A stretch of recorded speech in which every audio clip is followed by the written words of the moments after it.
Hi, this is Henna Fixation with your dose of Henna Fix, and today I want to talk about difficult clients. You know, there are multiple kinds of people in life, and again, when it comes to clientele, there are many different kind of clients. There's some clients who sit in front of you and they're amazing people. You have a great connection with them. You talk about like life-changing stuff and they change you as a person, they change you as an artist. And then there's some clients who become friends, you know, you hang out with them afterwards.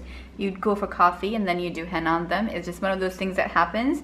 And then there are some clients who actually challenge you. They might be difficult to work with, but they challenge you to become a better artist. They have these very specific requests, they know what they want, and they expect you to fulfill it.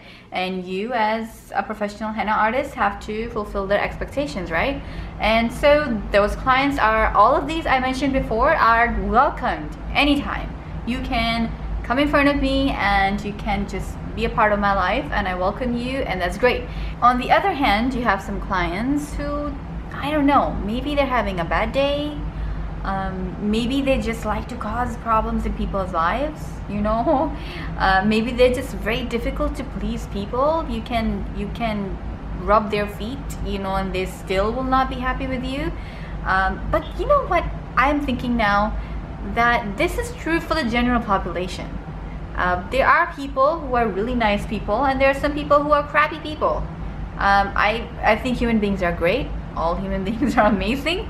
But there's some people who allow their negativity to come out more often than they should, and so they end up being very unwelcoming individuals in society.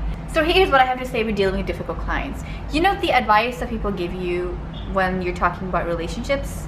So this is some things that people say. Do not go for an abusive person, obviously. Say no to abuse. Just walk away without even thinking twice about it. Don't settle. Don't settle for somebody. Know what you have expectations for, and don't settle for anybody who falls below that expectation, right? What are some other things that people say? Don't give your time to difficult people. So these three advices I think apply fully well to difficult clients. You know, they're gonna come, whether, especially I think difficult clients, or the most annoying clients I should say, they come to you when you're in a booth setting, either in the festival setting, because you're inviting, I don't know, hundreds of people, and so you get all sorts of people in the mix. Or you have, you know, in a private party that you were hired for, you get them there. Rarely do you get them in a personal one-on-one sessions. But if you do, this still applies to you. So you have all these difficult people coming into your life, and that's okay. They're gonna come by and they're totally okay with that. They might actually give you a design and they'd be like, oh, I want this design that they're picking, or you know, they have very specific expectations. Let's say they want an Eiffel Tower. You give them the best Eiffel Tower. You give them the best shading of that Eiffel Tower. You know, put in some extra flares in there, which just makes it pop out. You make it look 3D, you know, you give it everything. And then, you know, right when you're about to finish off, they suddenly realize that they want a White House. They didn't want an Eiffel Tower, they wanted a White House. Now, is this your fault? My answer is no, that is not your fault. So how do you deal with it? You let it go. What do? You will shrug it off. Don't carry that burden with you. They're gonna shrug.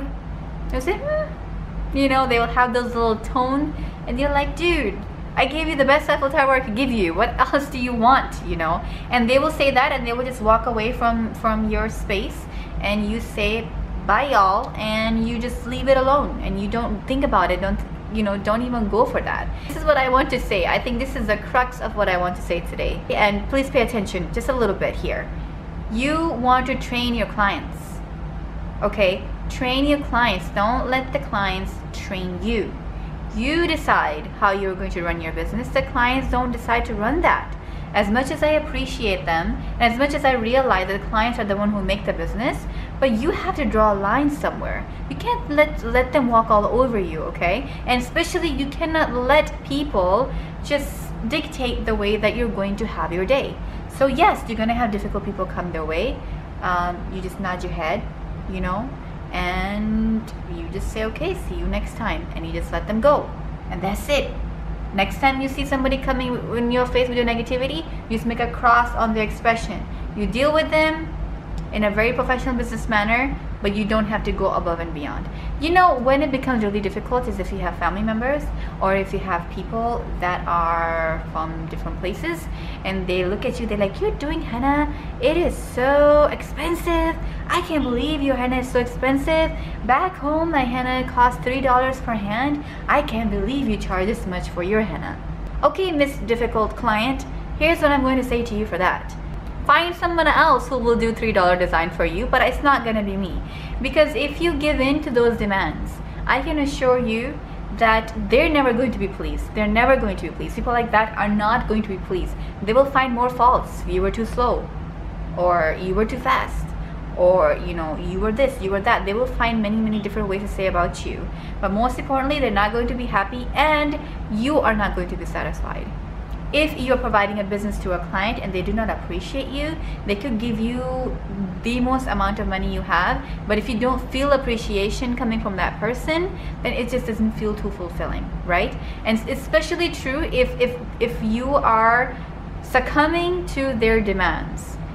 They want to spend, they want a bridle, they want their full arms, they want their legs up to their chest, you know, but basically they want everything done, but they only want $150 for that. That's it. They're not gonna pay more than $150, and that is a lot of work to get this little amount of money.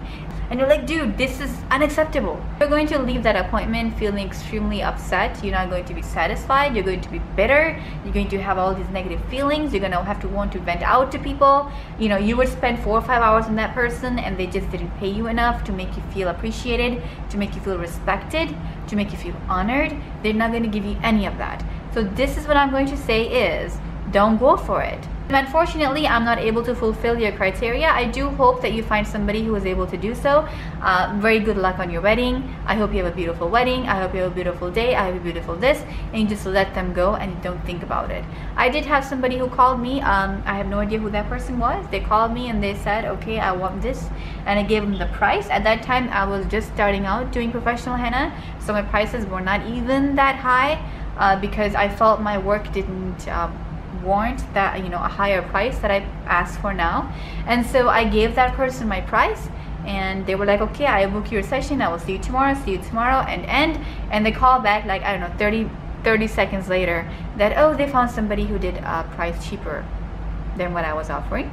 And I was like, well, I'm glad you were able to find them. Have a good day. That's it. You just let them go. I'm not going to be like, oh no, I can't believe this. No, I'm really not desperate. The people who I'm looking for are going to come my way. I am not desperate that I'm going to go out of my way to please somebody who has no appreciation for my time, who has no appreciation for what I am doing, my expertise, the amount of work I have, I mean, etc., etc. So when it comes to difficult clients, train your clients. Know what is acceptable to you and what is not acceptable to you. Don't get all on the high horse there. Nobody's asking you to become, you know, very arrogant or, you know, boastful or anything like that, but you know what your line is and you're not willing to draw that. And that is not because you have some pride issues. That is because you know the respect that you deserve, and that's about it. And you're gonna get a lot of these people, especially if you've just started off doing henna, or if you have been lucky so far that you've not gotten difficult people. You need to really go out there and put yourself out there more, because they're out there and they're gonna come to you and you're just gonna have to nod your head, smile and wave, and let them go. That's all you're gonna have to do. So this is my advice to you for dealing with difficult clients, and I hope that it kind of brightens your day a little bit. And I hope that, you know, if you had a difficult client before you watched this video, or if you're about to have a difficult client, you feel comfortable in opening up that door for them and letting them walk right out and having them close the door behind them. All right, so don't be afraid to do that, because you are worth a lot more than that person is giving you. Okay, so if you like this video, please like, subscribe, and share it with your friends and tag them if you find it beneficial. And you're more than welcome to get in touch with me on my different social media profiles. I'm on Facebook, I am on Instagram, and I do entertain questions about henna business and all that kind of stuff on there. So you're more than welcome to send me a message there and we can talk in private. Otherwise, I will see you in the comments below, and I will see you next time. Henna on.